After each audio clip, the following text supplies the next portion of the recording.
likod ng visor, may tanalang boses. Bawat salita parang kalabit ng throttle. Hindi lang specs, pati kwento ng makina. Haji ang pangalan to, ang sandata. Da Haji Motovlogs, Revenge Paraiso. Sumisikaw ang makina sa bawat video. Haji Motovlogs.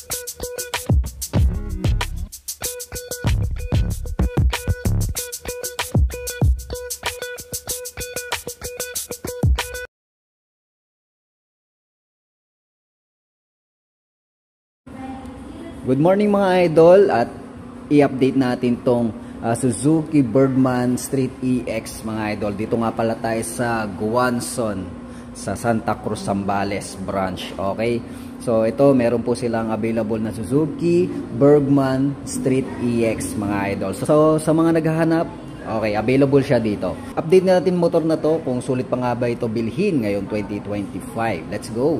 So unahin natin syempre ang kanyang body. Syempre sa looks pa lang, semi ano na siya, maxi scooter ang datingan, bruskong-brusko para sa 125cc na displacement.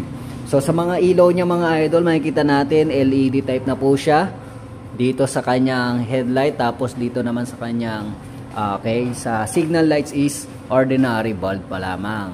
Pero pagdating naman sa likuran mga idol, ayan, makikita natin na LED po siya. Tapos, ordinary bulb din para sa kanyang signal lights. At ang kagandahan nito, mayroon pa siyang design dito na chrome na design. Okay, ang kulay nga pala nito, pinaghalo siyang gray. Okay, silver. Tapos, meron po siyang brown. Para may pagka-classic ang design niya. Okay. So, makikita din natin sa kanyang front. Makikita natin na mayroon po siyang mga chrome design dito. Yan na nagpapa-premium ng kanyang detalye. So pagdating naman dito sa kanyang bandang ibaba, makikita natin yung kanyang reflector na mas safe sa daan. Tapos makikita natin yung kanyang suspension na ang gamit nito is telescopic fork. Okay? Tapos one pot caliper with disc brake. Tapos dito naman yung kanyang mags na mayroong coated na kulay bronze or anything brown, parang ganyan. Ang sukat ng gulong niya is 90 by 80-12. Okay? Tubeless po siya mga idol. Habang punta naman tayo sa likuran mga idol, ang suspension nito, gumagamit po siya ng single shock absorber, drum brake po para sa braking system, coated din po yung kanyang mugs na kulay brown. Then ang sukat ng gulong niya, okay, 100 by 80-12, tapos tubeless din po siya mga idol. Punta naman tayo sa bandang gilid mga idol, makikita natin na very premium na naka-imbose na Bergman dito, no? Chrome coated po siya mga idol. Tapos nakalagay Street EX. So 125cc po siya, wala nakalagay na 125cc pero 125cc po siya mga idol. Ito naman yung airbox niya and crankcase niya, at good thing na meron po siyang kickstarter. So just in case na malobat o humina ang baterya ng motor mo, palong-palo to, no? So magagamit mo to sa mga ganong sistema or scenario. Tapos andito yung kanyang side stand. Okay, na may side stand kill switch po siya. Tapos ito naman yung center stand niya. Tapos ito naman yung kanyang pillion footrest na naka-chrome din mga idol. So para siya may lalagyanan dito. Yan. So dito naman sa gilid mga idol, makikita pa rin natin yung design ng kanyang model na nakalagay doon. Okay? Street EX po siya. At meron siyang sticker dito na SEP Alpha or Suzuki Eco Performance, na kung saan mas eco-friendly at mas maganda yung hatak base sa kanilang pag-aaral doon sa Suzuki Motorcycle Factory. Okay? Tapos makikita naman natin dito yung kanyang muffler na full cover po siya mga idol. So may cover din siya dito. Then black and okay, silver and black yung kulay nito mga idol. So lapat na lapat siya. Alright? Okay, punta naman tayo sa taas mga idol. Oh. Yan, unahin natin yung kanyang simple lang na side mirror. So, dahon style po siya na may carbon lodi. Okay? Tapos, yung handle niya na may cover po siya para siyang maxi scooter talaga, no? So, button and switches niya, high and low, turn lights, busina. Then, meron po siyang idling stop system. Okay, para siyang idling stop system. Tapos, nandito na rin yung electric starter button niya. Okay? Tapos, ito naman yung kanyang fully digital meter na kung saan mas marami kang information na dapat mo malaman para sa papangalaga ng motor mo na may dalawang selector, mga idol. Tapos nandito naman yung throttle control with brake lever sa unahan and hand grip with brake lever para sa likuran. At ang kagandaan nito, automatic transmission pala ito na kung saan gas and go lamang, napakadaling imaneho. Okay? Tapos sa mga convenient features, unahin natin itong utility pocket na mayroong takip dito sa kaliwa at sa kanan naman is wala. So easy access needs mo. Tapos dito naman yung mga variable things mo like cellphone. Okay, speaking of cellphone, mga idol, ayan, meron po siyang charging port area, USB type po siya, na kung saan pwede ka na mag-charge anytime, anywhere. So, abang nag-charge ka, nakasapra po yan, safe na safe. Abang dito naman, mga idol, makikita natin mayroon po siyang utility hook, na maraming gamit talaga to. No, hindi lang helmet, kundi yung mga pinamili mo. At bukod dito nga pala sa hook na to, mga idol, meron pa siya ditong retractable hook. So, dalawa po siya. Kung bitin ka sa isa, meron pa siyang isa dito. Alright? At pagdating naman sa kanyang susian, mga idol, gumagamit po siya ng ignition key na merong lock. Okay? Tapos ang function nito, meron siyang push to lock. Ito siguro yung, yan. Okay, nagsarado yung mismong susian. So, safe na safe sa magnanakaw. Alright? And this is scooter naman, sa isang maxi scooter. As very rare na meron po siyang flat footboard and meron siyang extension. Yes sir. Ayan. So may footboard ka dito. Pwede mo lagyan ng excess baggage. Napakaluwag, napakalawak. Tapos pagdating naman dito sa kanyang comfort riding, meron po siyang foot extension, mga idol. Ayan. So goods na goods siya, mga idol. And then dito naman tayo sa kanyang seat, mga idol. So, synthetic leather ang ginamit niya with two-tone. Okay, nandito naman meron siyang black and brown. Then meron po siyang pa-stitches siya, mga idol. Tapos napakalapad ng kanyang upuan, mga idol, no? So, yung foam niya rin is napakakapal. Hindi natin mabuksan yung compartment, pero okay lang yun, walang problema kasi ito updated lang naman to. Kung ano yung naunang video is yun pa rin naman yung liters na capacity niya. Okay? At tignan naman natin yung kanyang seat height, kung pasok ba ito sa may average height na Pinoy na katulad ko. I'm 5'4" in height, mga idol. Alright. So yun. Okay. So okay naman siya, mga idol, para sa akin. I'm 5'4" in height. So meron kung ganito yung height mo or mas mababa pa sa 5'4", is komportable naman siya. Pero kung nasa 5 flat ka naman, is hindi na siya ganoon ka komportable kasi nga medyo mataas yung upuan. At syempre, clearance pagdating sa kanyang ground clearance, mga idol. Okay, pagdating naman sa kanyang comfort, naka-upright position ang kanyang handle. Tapos pagdating naman sa kanyang likuran, hindi naman siya ganoon ka yuko. Kung long ride ang trip mo, much better. At pagdating naman sa city riding, mga idol, malaki rin siya, no? So, kaya naman singit-singit basta kung sa tingin mo is pasok itong motor na to, no? So, pwede siyang pang-araw-araw. Siyempre, fuel injected na to at the same time, 125cc lang siya, mga idol.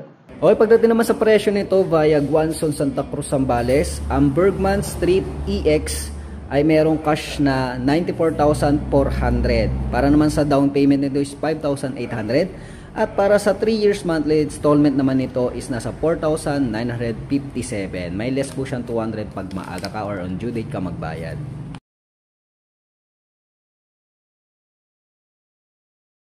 Okay, mga idol, ito nga pala si Yamaha MIUI 125S. So kilala pa rin natin to, mga idol. Hindi luma, hindi bago, ito na siya. So meron lang ako i-update natin yung presyo, update na rin natin yung kanyang previous. Ayun, oh.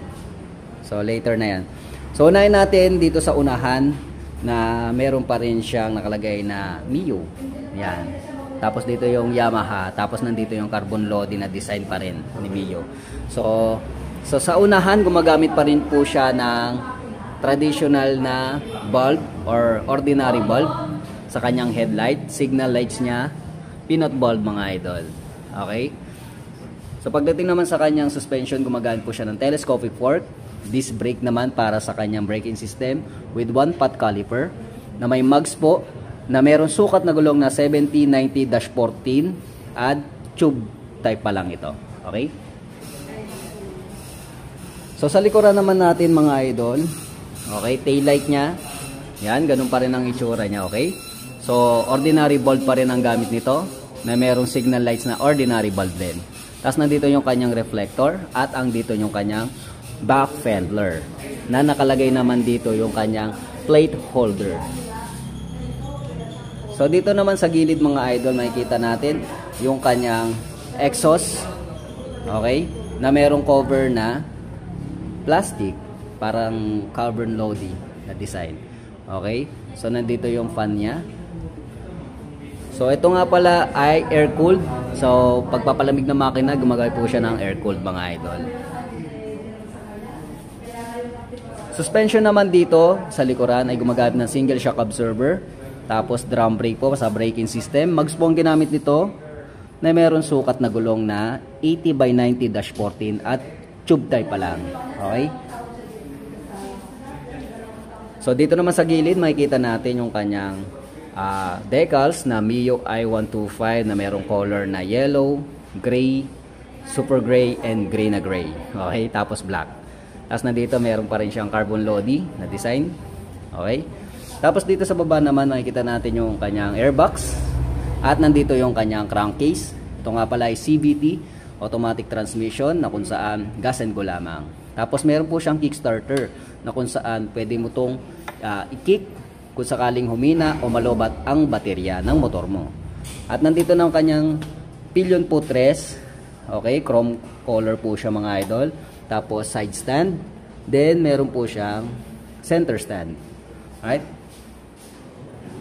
Sa kabilang gilid naman mga idol, makikita natin yung decals pa rin niya na 125. So 125cc po siya. Single cylinder, single overhead cam 4-stroke, and 2 valves mga idol. Okay? Then makikita natin yung gilid nito sa may kanyang palikpik mga idol. Decals pa rin, meron po siyang dilaw. Then nakalagay dito yung Yamaha. Okay? Then carbon lodi pa rin sa kanyang gilid or palikpik. Right? So dito naman sa taas mga idol, makikita natin yung kanyang traditional analog panel. So straight to the point, yun lang yung kanyang pag-read na kanyang odometer and speedometer. Then meron siyang indicator na echo, signal lights, high and low, then yung kanyang engine check. Tapos ito kayong fuel gauge. Tapos nandito pa rin yung kanyang logo. Alright? So button and switches naman mga idol, meron po siyang high and low, turn lights and busina. Tapos nandito yung kanyang electric starter button. Pagdating naman sa controls mga idol, so throttle control with brake lever sa unahan, then hand grip with brake lever para sa likuran. At ang kagandahan nito mga idol, so meron po siyang park lock lever na kung saan kung sakaling magpapark ka sa incline o uphill road, napakalaking tulong nito mga idol. Equip mga pala to ng Blue Core technology mga idol. So dito nakalagay yung kanyang Blue Core na emblem. Okay? So pagdating naman sa kanyang convenient features mga idol, unahin natin yung packet niya na merong malaki na malalim. Okay? Tapos dito naman makipot. So kasya yung baby na kamay. Okay? Pero pag nilagay ka na dito, hindi na magkasya yung kamay mo kung malaki ang kamay mo. Okay? So dito naman yung kanyang integrated shutter lock key na kung saan merong takip ang susian. Okay? So dito mo na rin bubuksan yung kanyang upuan. Okay? Tapos nandito pa rin yung kanyang utility hook na malaking tulong sa iyong bagahe lalo na pag ikaw ay namalingke. Ayan, ito. So ito rin yung kanyang flat footboard na kung saan hindi lang comfort riding experience ang hatid nito, kundi pwede mo rin lagyan ng extra baggage mo mga idol. So dito naman sa kanyang upuan mga idol, makikita natin na synthetic leather ang gamit nito. Plain synthetic leather na black. Okay, makapal ang foam. Goods na goods. Para sa mga long rides or sa mga daily use mga idol. At pag binuksan mo naman ang kanyang compartment mga idol, so same pa rin dati. So hindi siya malaki, hindi rin siya maliit, saktong-sakto lang talaga. Nandito yung kanyang battery. Okay, pag inopen mo yan, yan dyan yung battery. Tapos nandito ang kanyang refiller or fuel refiller na kung saan meron po siyang rubber na alulod system. So just in case na magkaroon ng flow ng gasolina, so dito lang siya malalagyan, tapos meron siyang alulod. Okay? So ito na nga po nga idol, pag-usapan natin yung kanyang freebies. Yan. So tinanong ko kung dito lang niya sa Guanzon IBA, so sa lahat daw ng dealer. So depende daw sa dealer yan kung ibibigay daw yung top box na ito. So nagulat lang ako kasi kala ko bago. Nung tinignan ko yung odometer niya, okay, 00. So bagong-bago talaga. Ito nga pala is yarip sa plastic, no? Para siyang alloy pero plastic po siya, pero pagdating dito napakaganda, napaka-elegant tingnan. Ayan. So napakaganda, solid. Okay? So pagdating dito sa loob niya, yung previous niya, okay, meron po siyang cloth. Yan. Meron pa siyang pa-zipper. Yan, lalagyanan. So I think nasa ano to, 38 liters. So nandito yung kanyang grab bar na M. Okay? Kasi mayroon na siyang libre na ano grill type na grab bar. So parang monorack, no? Yung design niya. So sulit ka na dito pag bumili ka nito. Hindi mo na kailangan bumili ng aftermarket goods na to. Okay? So yun yung previous niya. Pag bumili kayo ng Yamaha MIUI 125. Okay mga idol, pag-usapan naman natin ang kanyang seat height, kung pasok ba ito sa may maliit na bias at may maliit na pangangatawan na katulad ko mga idol. So ito ang Yamaha MIUI na sobrang pasok sa mga height ng mga Pinoy. So height friendly po siya mga idol. I'm 5'4" in height, so pasok at lapat naman ang aking dalawang paa mga idol. Convenient din to gamitin araw-araw, syempre scooter type lang ito at pwedeng singit-singit sa mga malalang traffic mga idol. So okay na okay siya pang daily use.